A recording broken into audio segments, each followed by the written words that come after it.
How to enable or disable Start Android Auto while locked on the Samsung Galaxy S25, S25 Plus, or the S25 Ultra.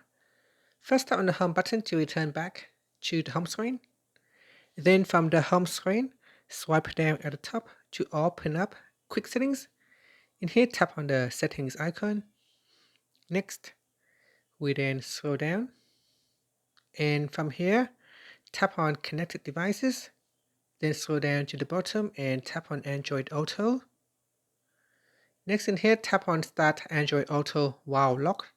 Tap on the toggle button to turn it off or switch it on. Here the access to your phone features will be available on the vehicle screen while locked.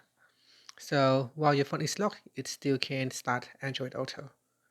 And that's it. After that, tap on the home button to return back to the home screen. Thank you for watching this video.